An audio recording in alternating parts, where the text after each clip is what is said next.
Hey, I'm Carly. Welcome back to High Country Homesteading. Today I wanted to talk about some kitchen items because when I first got married almost 10 years ago, I was a horrible cook. I mean, horrible. I could hardly do anything. And honestly, until the last year and a half, I really did not do much in the kitchen. I basically just put together the most basic of meals. Nothing I ever made turned out right. I thought everything I made was disgusting. There were so many nights where I spent maybe even hours pouring into a meal and it just was not worth it whatsoever. So it has taken a lot of time over the last year or so in the kitchen to really feel like I'm starting to make some from scratch meals that taste good.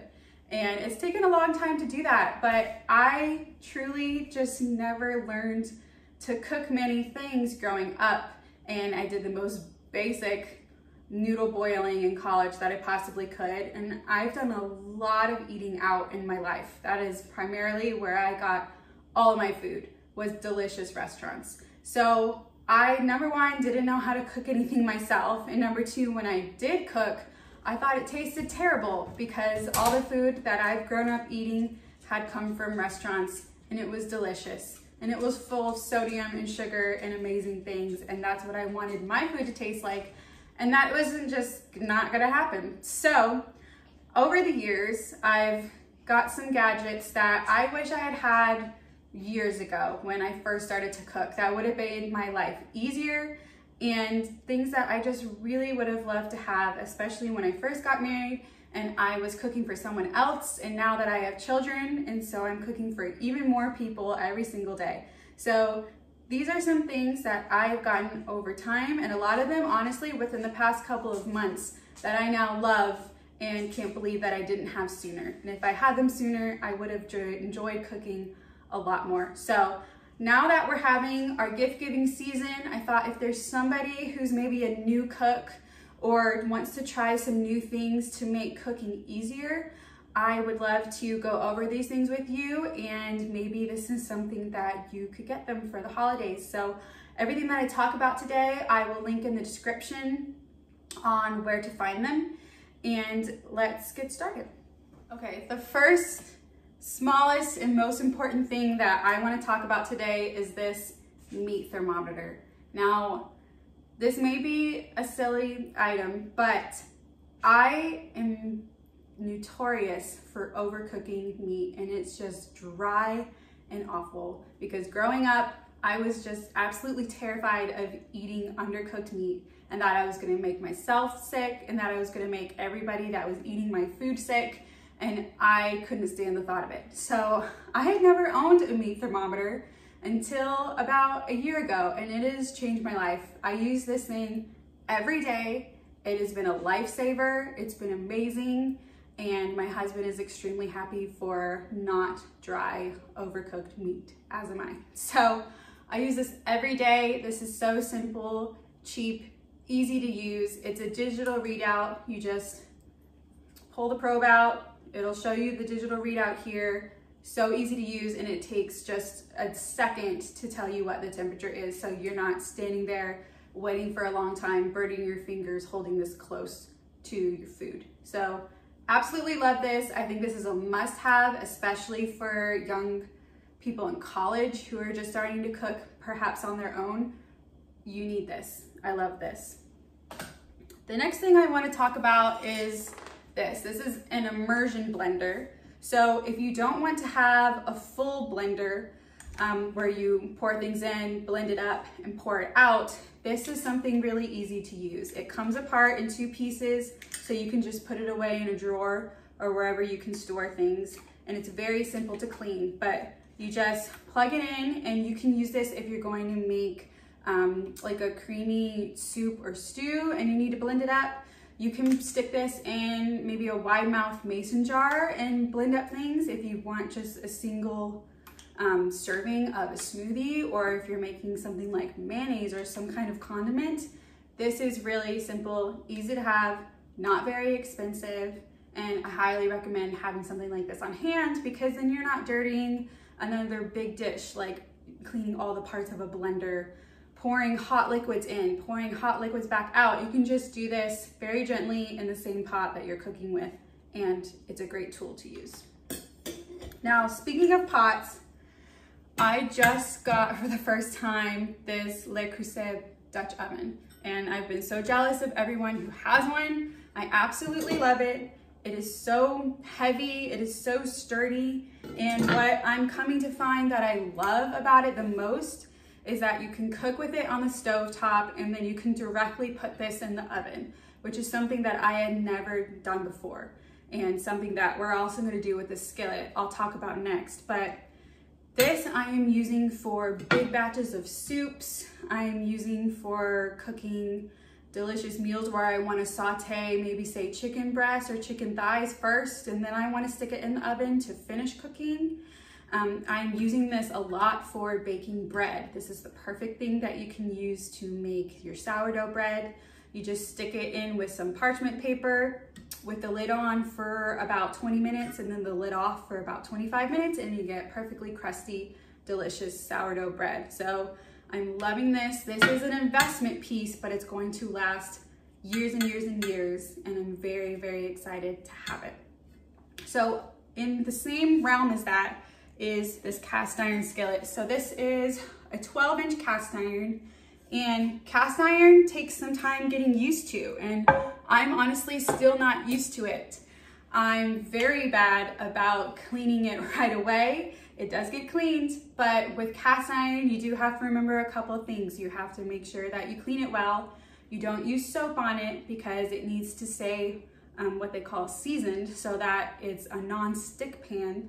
And you need to make sure that you oil it and dry it after every use. So just a quick little rundown of cast iron is that you need to wash it. You can use a scraper. Just make sure that you're only using water, not soap. You need to put it back on the stove after you've washed it so that it dries completely. So just crank up the stove, let it dry completely, wipe it out with a dark colored towel. And then you're going to want to put some kind of oil in it. So probably coconut oil, avocado oil, whatever you have on hand, just a little bit, and rub it around so that it coats, so that it doesn't rust. So this is a little bit of a learning curve, but the same thing as the Dutch oven is that you can cook with it on the stove top. So like I said, if you're searing meat and then you want to cover it with something and bake it the rest of the way 10 or 15 minutes in the oven, this is the perfect thing you can use because it can go directly from the stove top to the oven, and you don't have to dirty another dish. And I love that the most because I don't like washing dishes. So the Dutch oven and the cast iron skillet have been two big deals for me, and I absolutely love them. So another thing, speaking of sourdough bread, is I got this kit just off of Amazon for when I wanted to start making sourdough bread. And the recipe that I make makes 2 loaves at a time. So this kit came with 2 Banneton baskets with the covers. It also came with a blade, which is what you're going to use to score your bread and make the pretty designs, as well as make some air pockets so that your bread can cook up quickly. So this is what it comes with. It also comes with something that can separate your dough. So this cuts your dough, and then this is called a bench scraper. So this helps you get your dough out of your bowl. So it came with everything in this kit. I use everything every time that I bake loaves of bread, and it's been perfect. I love it. It was not very expensive at all, just off of Amazon. Comes with everything you need, and I've baked perfect loaves of sourdough bread with this. So I love this, and if there's somebody who's interested in sourdough that you know of, this is the perfect kit to get them. Okay, so our last baking item is I have finally gotten a KitchenAid. I have never had a KitchenAid. I've coveted everybody's KitchenAids that I've ever known or seen, and I finally got one for myself. So this is another investment piece, just like this one, that is going to be on the pricier side, but it's going to last for years, and the baker in your life is going to love this. So I just got the basic model that comes with a couple of different attachments. It has a dough hook, it has a whisk attachment, and then it has one more kneading attachment. So I have used this to make up some baked goods so far. I've made up bagels, I've made up cookies, all kinds of things you can bake with this. It's super easy to use. The head goes back and forth. You lock it with the lever, and on the other side, there's the different speeds. So I love it. This is very heavy, so I understand now why people just leave this out on their counter, especially if you're gonna use it often, but this is heavy, so you don't really want to be moving it around a lot if that's not your thing. So this I love. It comes in so many different colors, and I'm sure there's going to be really good sales for Black Friday, Cyber Monday, this time of year. It's the perfect gift. All right, a couple more things. So I've also just recently gotten an Instant Pot, and this thing has been a life changer.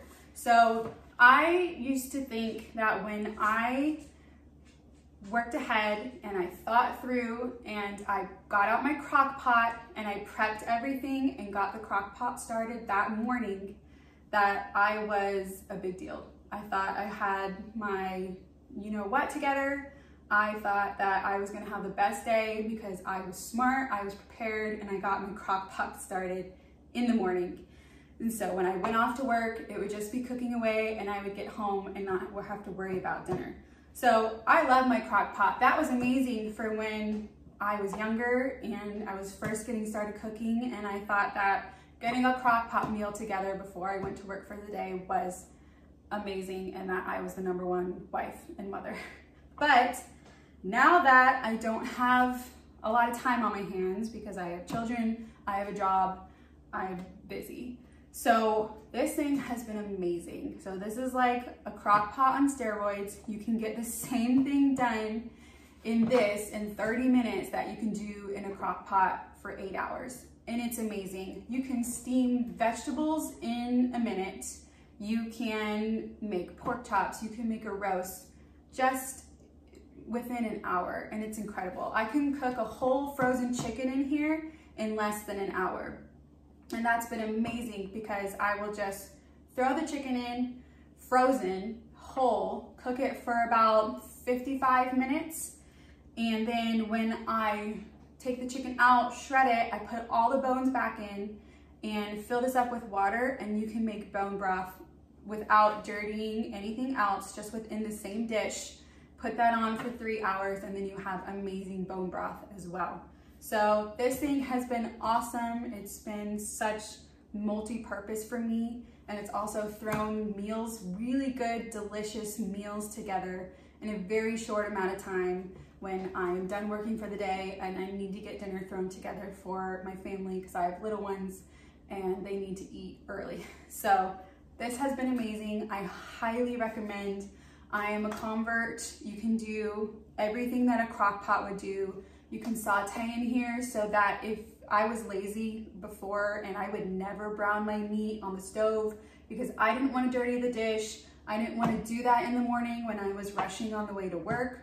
So I would just throw it in the crock pot and lose all that really good flavor. But in the Instant Pot, you can put it on saute mode. You can just brown your meat in here and then turn around and put it on pressure cook and it do the same thing. And that's been awesome. So I highly recommend Instant Pot. It's not very expensive and I think you can get so much out of it. So highly recommend. And then the very last thing I'm going to mention, and this is just a little thing, is that I use liquid measuring dishes probably almost every meal. And I've my whole life just had the 2-cup one. And it may seem like a silly thing, but for the holidays a year ago, I got this 4-cup measuring cup. And I love it. I love having the ability to mix things in here because now it's a big bowl that I can mix things in. If I'm making a marinade for meat or a big batch of meat, I can mix everything in here. It's just so nice having the extra space instead of filling this up multiple times. So get yourself a 4-cup glass measuring cup. You will not regret it. I love it and I use it all the time for so many things. So thank you so much for joining me today. I hope that these things could be useful to someone in your life and someone who either is just getting started cooking or they love to cook and they just want to make things faster or easier or less dishes, less mess. That's all big pros to me and something that I've been looking forward to in my cooking journey. So if you need any of these items or want to look into them further, I'll have all the links below, like I said, and I hope that this blesses somebody in your life who wants to learn how to cook or, like I said, make cooking less stress, and that's definitely something that I needed in my life. So thank you so much for joining me, and I'll talk to you next time.